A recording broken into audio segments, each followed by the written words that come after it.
¿Qué tal? Me da mucho gusto saludarlos desde la ciudad de Morelia, Michoacán. Todos recordamos, porque en una u otra forma nos enteramos de lo que aconteció en el estado de Jalisco, parte de Colima, parte también de Michoacán, el día 1 de mayo, cuando al parecer seguramente fueron integrantes del cártel Jalisco Nueva Generación, derribaron un helicóptero. Al transcurso de los días se filtra información que la Secretaría de la Defensa Nacional ha ocultado.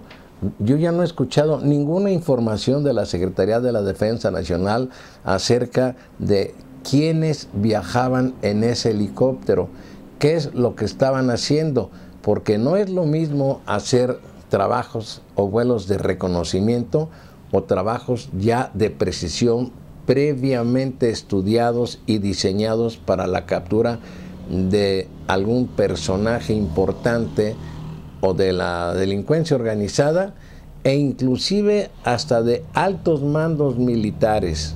Bueno, resulta que la revista Proceso, en su último número, publica algo que es muy interesante. Obvio, no lo leo todo, leo 2, 3 párrafos para que usted tenga una idea del golpanazo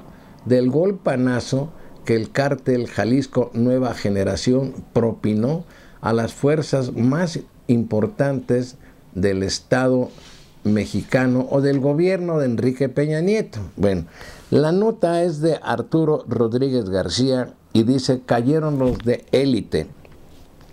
El derribo de un helicóptero del ejército el viernes 1 en Jalisco no impactó a un simple cuerpo militar que realizaba reconocimientos, como informó en un principio la Secretaría de la Defensa Nacional. Ese día informó así que habían derribado una aeronave que realizaba reconocimientos. Bueno, en la aeronave viajaba un grupo de fuerzas especiales, una unidad de élite entre las unidades de élite. Se trataba de la agrupación conocida en el medio castrense como el GAFE, Grupo Aeromóvil de Fuerzas Especiales del Alto Mando. El cártel de Jalisco Nueva Generación golpeó, pues, no solo una aeronave militar, sino a lo más granado de las fuerzas especiales, es decir, a los soldados entrenados en las academias más prestigiosas del mundo, lo mejor de las Fuerzas Armadas, según jefes militares consultados por la revista Proceso. El GAFE del alto mando realiza las operaciones de enorme riesgo e impacto, mientras que otros cuerpos especiales o agrupamientos de las diferentes armas, como son caballería, infantería, artillería, etcétera, prestan apoyo táctico en acciones coordinadas.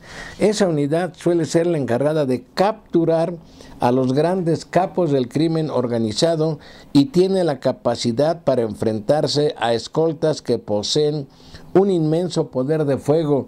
Inclusive en ocasiones ha sido enviada a detener a integrantes del ejército que han cometido delitos, pero que son queridos y apoyados por las tropas. Su fama es tal que cuando oficiales y jefes de otras fuerzas especiales hablan de ellos, lo hacen con una mezcla de miedo y admiración. Así es que yo ya no le sigo con esto, pero este grupo que fue derribado por armas muy poderosas de los narcotraficantes no era un grupo cualquiera, y lo peor es que, como siempre, las mentiras para encubrir, para tapar lo que, pues esto ha llenado de veras de enojo, de vergüenza y de ira a propios elementos del ejército mexicano, porque los utilizan en este tipo de tareas que ni siquiera son bien diseñadas. Yo no sé de quién fue la responsabilidad.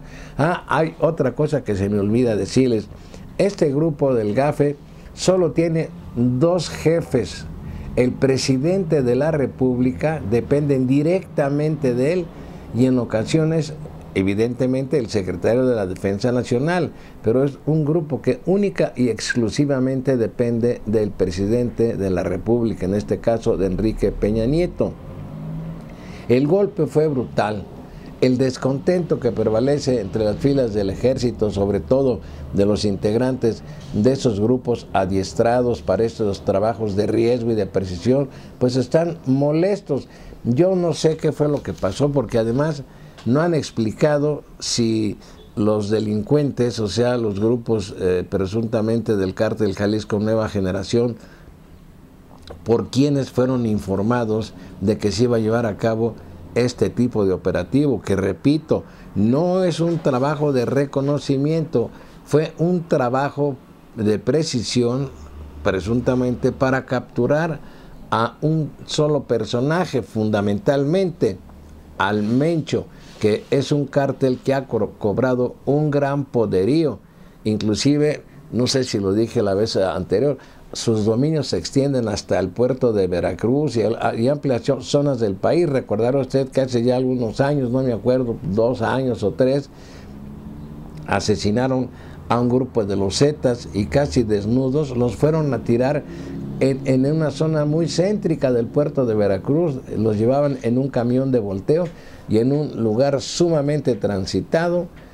Ahí los arrojaron y precisamente junto a ese lugar, a unos cuantos metros, se efectuaba una reunión de procuradores generales de la República. Así es que este grupo de Jalisco Nueva Generación pues cuenta con un gran poderío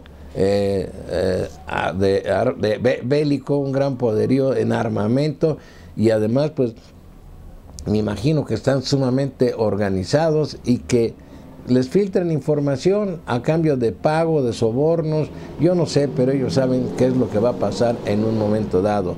Y repito, qué grave que las autoridades mexicanas oculten esta situación tan delicada en lugar de decir que derribaron a un helicóptero donde viajaban elementos. En un principio yo no tenía la información completa, yo pensaba que habían obligado a la nave a descender. No, ya se han publicado a partir de unos días hacia acá fotografías, a ver si alcanzas a acercarlo, las portadas, lo más que puedas, para que se vea cómo quedó el helicóptero totalmente destruido, obvio que no hubo sobrevivientes, aunque digan que sí hubo sobrevivientes y que desaparecieron algunos soldados.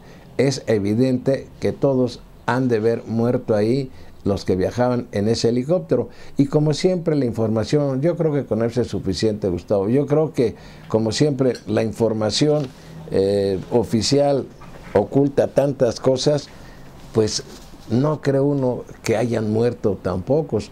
Hay quienes dicen allá en el estado de Jalisco que hubo más de 30 muertos. Unos que viajaban en el helicóptero y otros que de eso que llaman daños colaterales o elementos de otras corporaciones policíacas.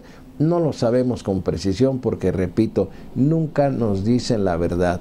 Nos cuentean, nos engañan, dan información, desvirtúan la realidad, que eso es muy grave, que al pueblo de México no nos digan qué fue lo que pasó en realidad, por qué, yo diría con tanta facilidad y con tanta precisión derriban este helicóptero. Quedó hecho añicos. Yo no había visto las fotografías porque no se habían publicado, por lo menos yo no las había visto en algunos medios de comunicación, hasta que me encuentro la revista Proceso y 1 o 2 medios de comunicación que publican hecho añicos el helicóptero, es decir, el disparo con esa arma tan poderosa, no sé cómo se llama, fue tan brutal que pues le causó un daño total, absoluto al helicóptero, que casi lo desintegró. Se vino a tierra y murieron seguramente todos sus ocupantes. Yo no sé cuántos viajaban. Son helicópteros que creo que pueden transportar a más de 25 personas. Viajaban ahí mayormente pasajeros de este grupo de élite de GAFE, no sé si elementos de la Procuraduría General de la República, porque uno en un principio da o comenta situaciones que a lo mejor no ha uno podido analizar o revisar con más calma, enterarse mejor de qué fue lo que sucedió. Así es que esto fue gravísimo, ese es un tema. El otro que quiero comentar lo más breve que pueda, la situación de los jornaleros de San Quintín allá en Baja California. Durante años han vivido sometidos a una explotación brutal. Haga usted de cuenta, si usted busca un poco la historia de esos jornaleros, muchos de ellos son originarios del estado de Oaxaca, que salieron de esa entidad pues huyendo de la pobreza y la miseria, pero resulta que allá también se toparon con la miseria, la explotación, la pobreza, las humillaciones, las violaciones en contra de mujeres por parte de los capataces. Les pagan salarios de hambre, los tienen peor que en la época de Porfirio Díaz, cuando conocíamos aquello de los famosos peones acasillados.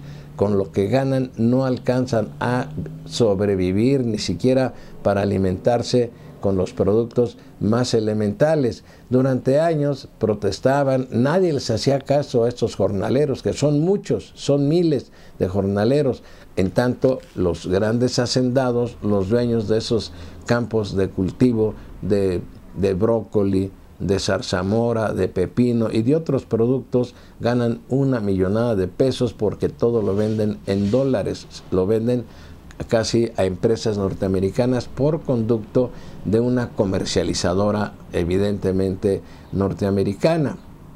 Estos jornaleros de San Quintín empezaron a organizarse, a protestar, varias veces fueron zarandeados, reprimidos, pero su situación es tan grave, es tan grave que se empezaron a unir y a protestar, y cada vez este movimiento ha crecido más. Inclusive del otro lado de la frontera, grupos de los Estados Unidos los están apoyando también, protestando allá frente a los consulados de México en las zonas fronterizas, es decir, en los límites del territorio de los Estados Unidos de Norteamérica.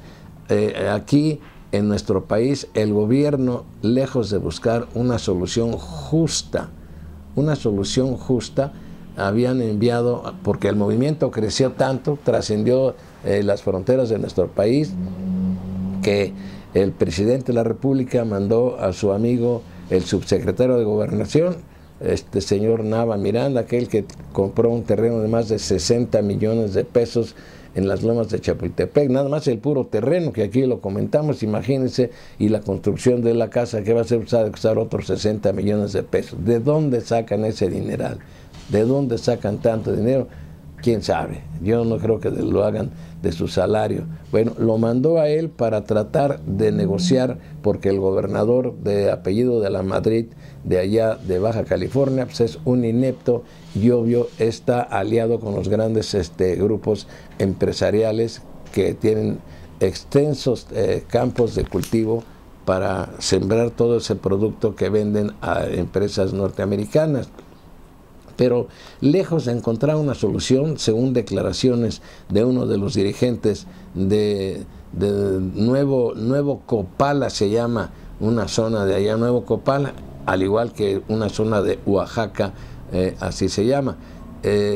Cuando dialogaron con él, él dice que fue amenazado por el subsecretario de Gobernación y que le dijo palabras más, palabras menos: vas a saber quién soy y lo voy a demostrar. Y habían quedado de reunirse la semana pasada, el día miércoles, para seguir supuestamente avanzando, porque además a los medios de comunicación no los dejaban entrar a las reuniones donde se estaba dialogando supuestamente.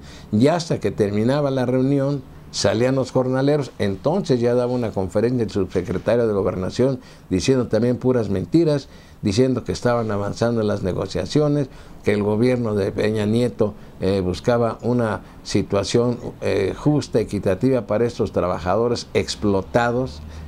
Viven casi como, pues no casi, sino más bien como esclavos, porque además trabajan de domingo a domingo, para que usted lo sepa, jornadas desde 6, 7 de la mañana hasta 6, 7 de la noche. Mujeres que tienen que pagar más de la mitad de lo que ganan para que les cuiden a sus hijos, pagan 50, 60 pesos diarios para que les cuiden a sus hijos, y el salario que perciben no rebasa los 150 pesos. Creo que ellos piden un salario mínimo de 200 pesos, que también hay una gran desproporción en el dineral que gana estos empresarios agrícolas en relación con el salario de miseria. Pero en lugar de ir la semana pasada, el miércoles, el subsecretario de Gobernación para seguir dialogando, no, mandaron a las fuerzas represoras, les dieron una golpiza a hombres, a mujeres, a niños, les dispararon balas de goma, algo que se ensañaron con la gente pobre.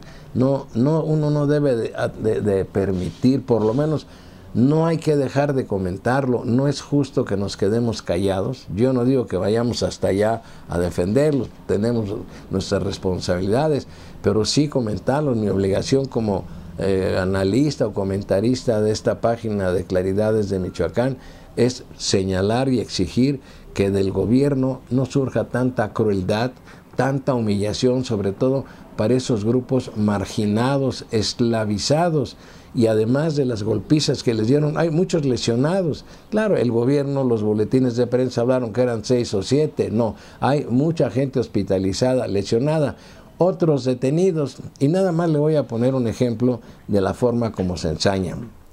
De las personas que están detenidas, para que cada uno de ellos obtenga su libertad, le fijan una fianza de 7 millones de pesos. 7 millones de pesos.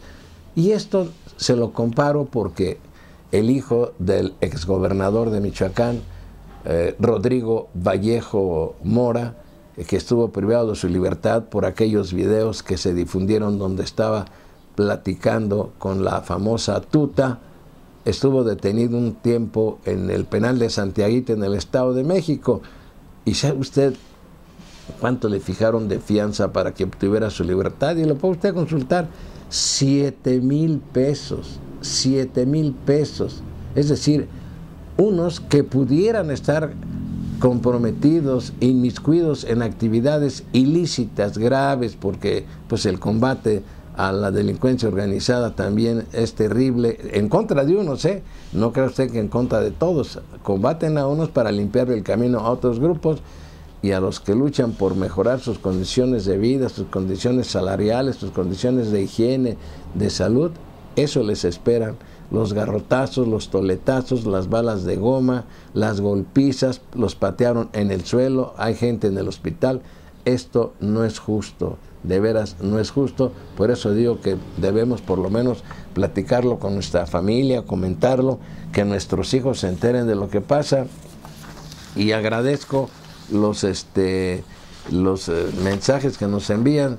Dice la señora Yolanda Rubio: licenciado Adolfo Suárez Terán, le pongo mensajes muy chiquitos solo para hacerles saber que los estoy viendo y escuchando, pues cuido un bebé y también tuve un problema de salud. Ojalá y se mejore doña Yolanda a causa de un accidente automovilístico.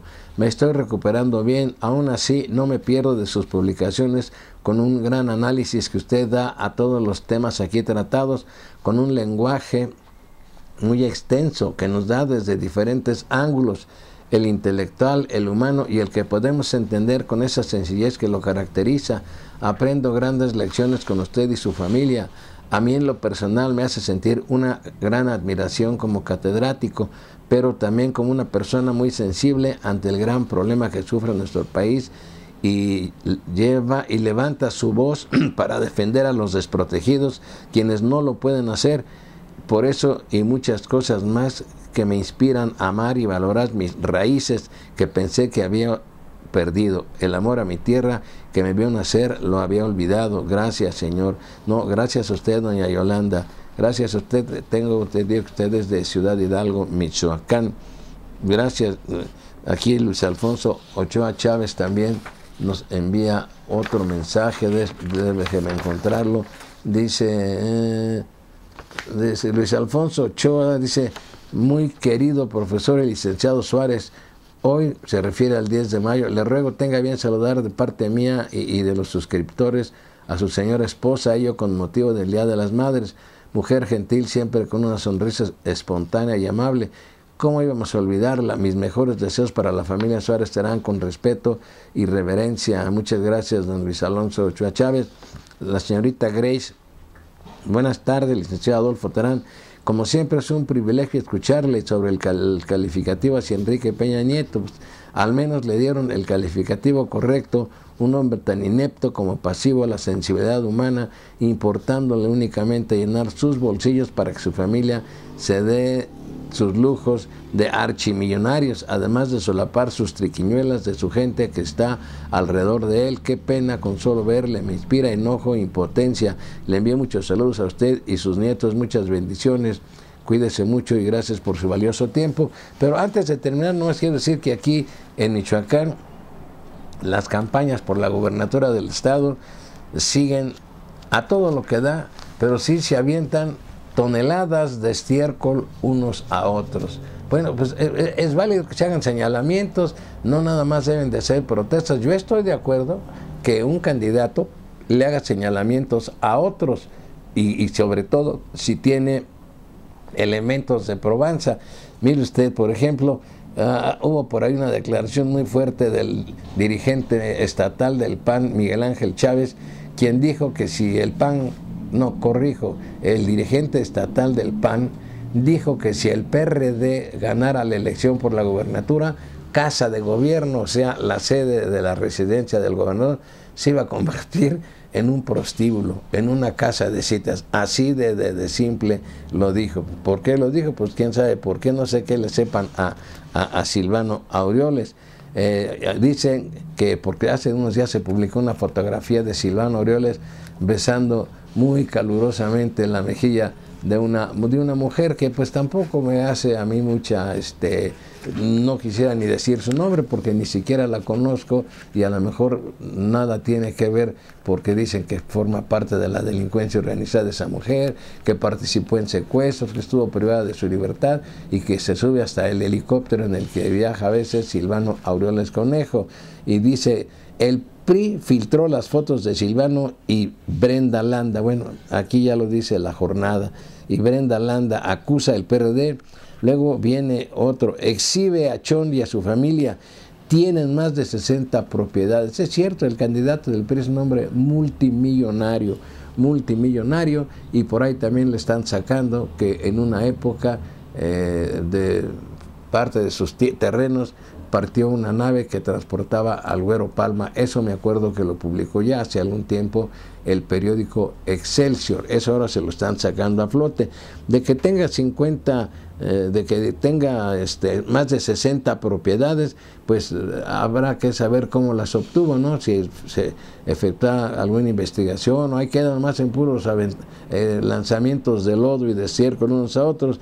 Y él dice, Chon Orihuela, mi patrimonio resultado de 50 años de trabajo, revela el periodista. Así es que Chon, pues ya no es un chamaco. Y eso, créame, lo que lo pone en desventaja con el otro sujeto también que dejó en la ruina cuando fue presidente municipal de Zitácuaro, Silvano Aureoles, cuando estuvo en otra institución vinculada con el agro michoacano, los dejó temblando. ¿No cree usted que Silvano es un angelito? También tiene un pasado muy criticable, muy sancionable, y si no, pues ahí están las cuentas públicas en el Congreso del Estado. Y luego lo señalan, Aureoles vive con lujos y su despilfarro es ofensivo, dice Agustín Trujillo Íñiguez, dirigente estatal del PRI. Y ya para terminar, rivales crean historias para desacreditarme, señala Chon Orihuela. Así es que siga la campaña y que sigan aventándose estiércol por todos lados.